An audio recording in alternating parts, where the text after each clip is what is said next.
के व्याख्यान के काल में व्यवहार को प्रधान तो रखना, पर निश्चय का अभाव मत कर देना, क्योंकि वस्तु उभयात्मक है।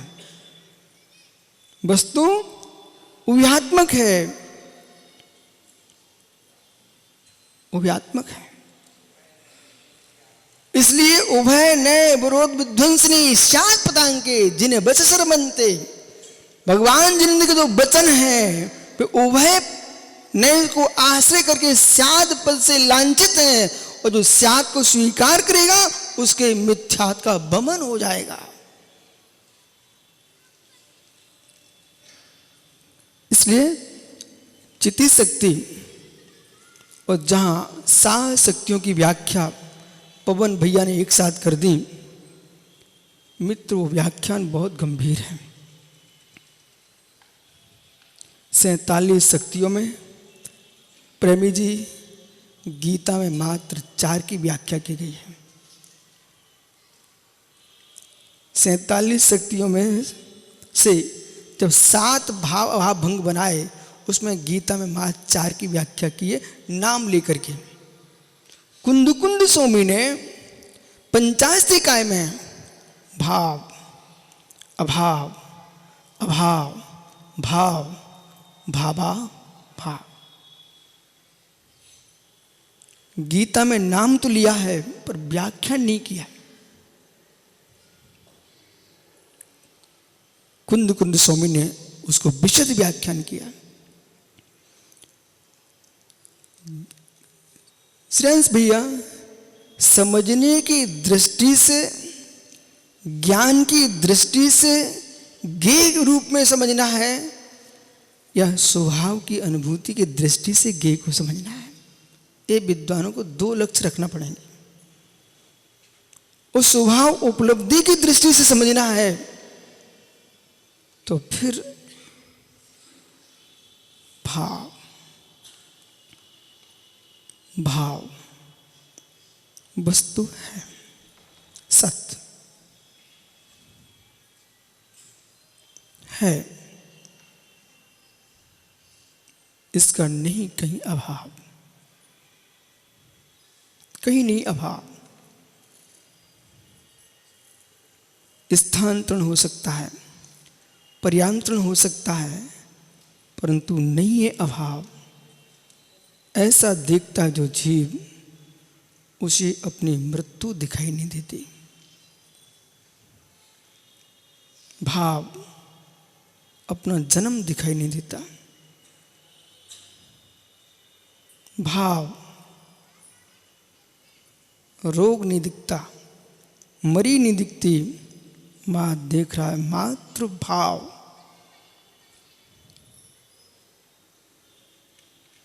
अभाव को भी देख लेना।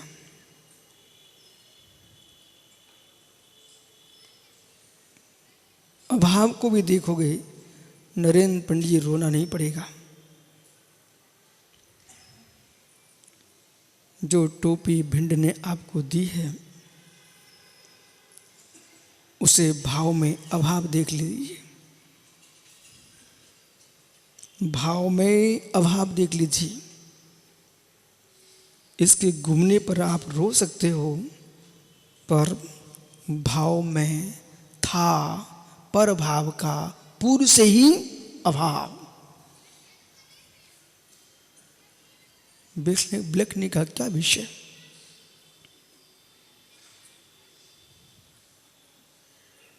वर्तमान पर्याय में देव पर्याय का है अभाव। वर्तमान पर्याय में देव पर्याय का है अभाव। ये भंग क्या बोल रहे हैं? पंचाशनिकाय की दृष्टि से सत्य का विनाश होता है, असत का उत्पाद होता है।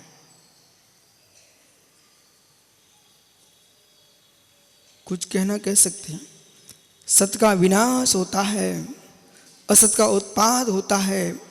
ऐसा नहीं मानोगे तो तुम सांक होते हो।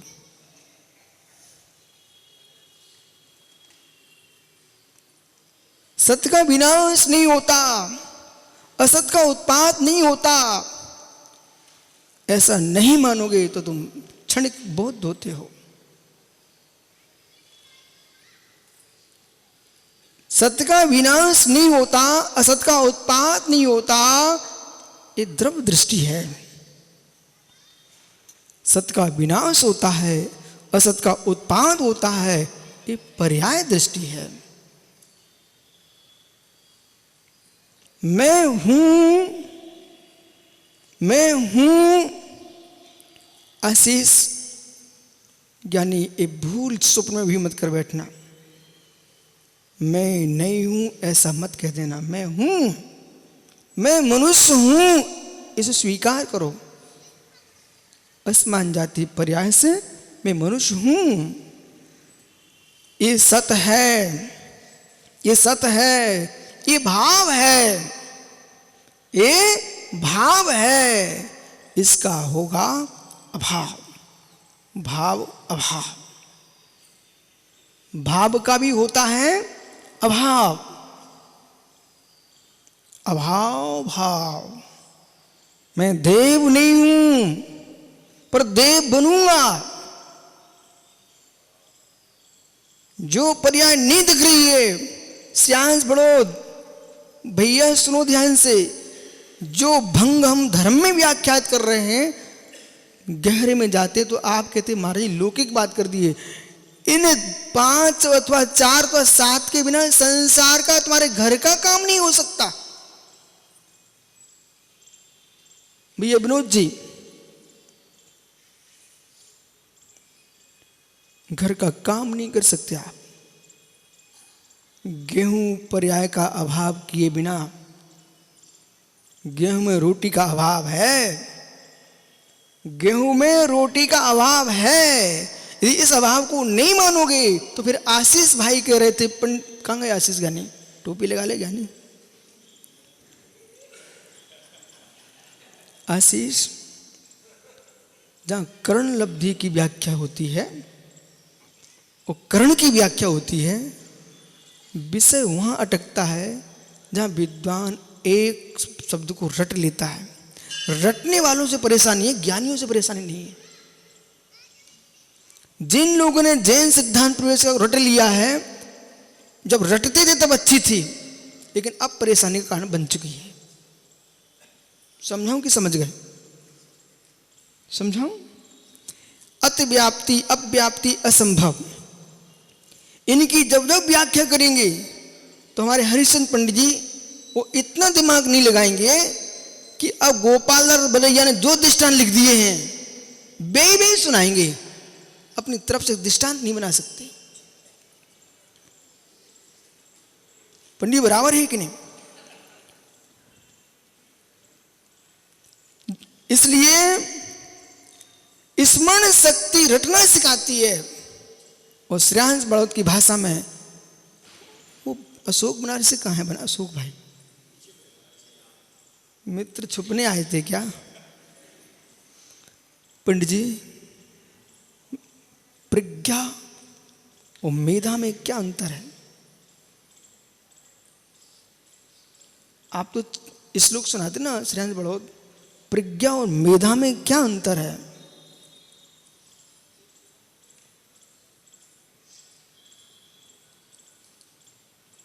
यानी प्रज्ञा और मेधा में क्या अंतर है विनोद भैया?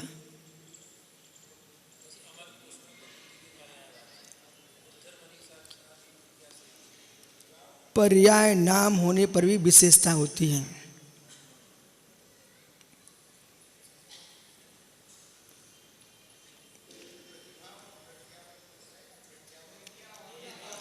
प्रज्ञा, मेधा, प्रतिभा सब में लगा लीजिए। प्रतिभा कोई अलग वस्तु नहीं है, वहीं से उत्पन्न होती है।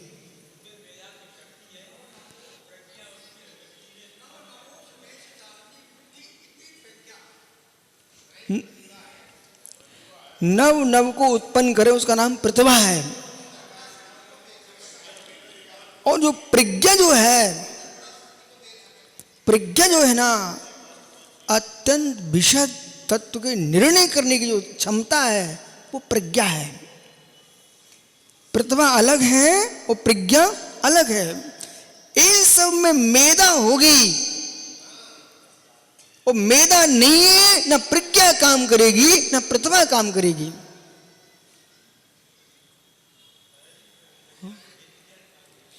इसलिए प्रज्ञा जो है भेद विज्ञान को उत्पन्न करने की अचूक शक्ति है।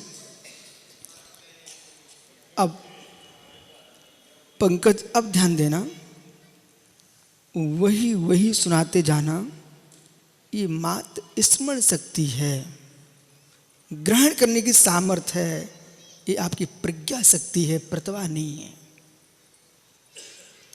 और प्रतिभा क्या करेगी? नवीन नवीन तुमको देगी। और मेधा क्या बोलेगी? आप घबराओ नहीं। जो माइक पर आते ही हिले डोले, हिचकिचाए, समझो इसके पास मेधा नहीं है, मेधा नहीं है। वीर अंतराय क्रम के क्षोभम की तीव्रता के अभाव में ज्ञानी आप प्रवचन नहीं कर पाओगे। तो वह वही वही बोल रहा है, आवश्यकता नहीं है वही वही दृष्टांत दिया जाए। और सूत्र एक हो सकता है, पर सूत्र के विषय अनेक हो सकते हैं। जो सूत्र जीव पर लगता है वो सूत्र पुद्गल पर भी लगता है। अगुर लघु जो गुण है वो मात्र जीव के लिए नहीं है। गुण जो है अर्थ पर्याय के पड़मन की दृष्टि से अगुर लघु है, वो जीव मात्र का नहीं, वो 6 द्रव्यों के लिए है। परंतु नामकर्म का जो अगुर लघु है वो संसारी जीव के लिए है। और नामकर्म के अभाव में जो अगुर लघु है वो सिद्धों के लिए है। समझ में आ रहा ना? अब भाव, घर का काम कैसे करेंगे आप? गेहूं में प्रेमी जी रोटी का अभाव, अभाव रोटी का नहीं देखोगे तो गेहूं सकरे हो जाएंगे।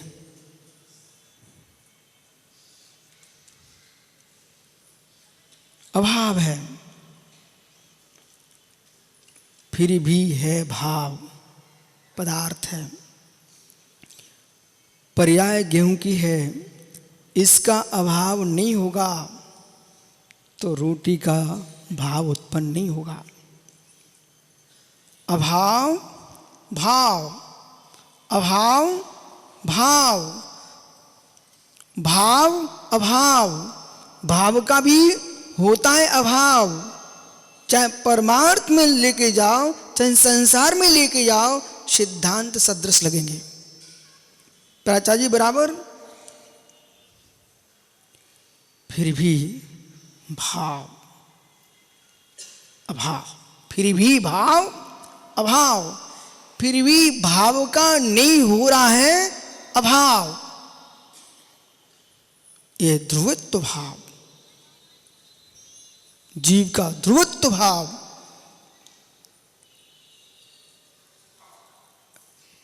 ये मात्र शब्द रूप में समझा। ज्ञानी योगेंद्र गोचरा, क्योंकि मुझे मालूम है आप वो नहीं सुनना चाह रहे हमसे जो पंडित जी ने सुनाया है, आप वो सुनना चाह रहे इसका सार क्या है। बेटा हरिहंत, कुछ नहीं, भूला नहीं हूं, चिंता नहीं करना, मैं मात्र कह रहा हूं कुछ नहीं। मात्र योगी किसके आश्रय से गृहस्थी को छोड़ करके जीता है? किसके आश्रय से अपने आप को संभालता है? योगी के सहयोग नहीं होता, योगी के वियोग नहीं होता, क्योंकि वो देख रहा है पहले से ही, पूर्व से भाव में अभाव को अभाव में भाव को, भाव में भाव को, भाव में अभाव को और भावा भाव को। करण शक्ति, करण शक्ति और जीवत्व शक्ति, चिदी शक्ति, इन सारी शक्तियों में समझौता है श्रीहंस जी और गहनतम समझौता है। कुछ विषय मतार्थ बोल के कहे जाते हैं, कुछ विषय मतार्थ को बोले बिना मत को मंडित किया जाता है। मतार्थ न बोल करके मत को समझना। करण जैनिंद व्याकरण का सूत्र है, साधकतम कारणम करणम। ये जैनिंद व्याकरण का सूत्र है और इसका प्रयोग किया है न्यायदीपिकाकार अभिनव यतिभूषण महाराज ने। इसलिए साधकतम करणम संक्षेप में इतना बोल रहा है, पूरी बात समझना, पर पूरा सूत्र कहोगे हे जीव साधकतम करणम। कारण अनंत हो सकते हैं, कारण सहकारी होते हैं, करण कार्यकारी होता है। कारण बहुत हो सकते हैं, जिससे कार होना नियत है वो करण है, उसकी संज्ञा करण है। व्याकरण का सूत्र होने पर भी दार्शनिक लोग व्याकरण के सूत्र में दर्शन खोजते हैं। ये क्यों लिखा? प्राचार्य जी आपकी न्याय की पुस्तक भी देखी मैंने, हैं? अभी नहीं कहना, सीधे सीधे कहोगे। आपको मालूम है पंडित जी, जब गोष्ठी थी अशोकनगर में, आपकी सत्य घटना मैं बताता हूँ। प्रेमी जी अशोकनगर में गोष्ठी थी और जहाँ मंदिर था वो रेलवे स्टेशन के बगल में था। मात्र आप छींकते और नाक पहुँचते जब तक, तब तक मंदिर पहुँच जाते, इतनी दूर था। पर रिक्शे वाले को किया पंडित जी ने, और अरिहंत उसने क्या किया, इस गली से लेके गया, 4 गलियां घुमा करके मंदिर लाया, फिर इनसे 150 रुपये ले लिए। जब ये सुबह घूमने गए तो बोलते अरे स्टेशन तो यही है। हम के ज्ञानी, वो यदि इतना नहीं घुमा था तो तुम 150 कैसे देते? फिर तो इतनी सी बात है, जीवन ने पुद्गलन ने इतने तत्व संग्रह, इतने तत्व का सार है, शेष इसी का विस्तार है। लेकिन विस्तार बहुत जरूरी है, उपयोग को उपयोग में लीन करने के लिए विस्तार की आवश्यकता है। तो उपादान जो है वो कारूप परिणत होता है। निमित्त सहकारी अनेक हो सकते हैं, विषय ये है पूर्व से ही कार्य है, पूर्व से ही कार्य है। प्रमेय कल मातंड की में प्रवेश करना पड़ेगा।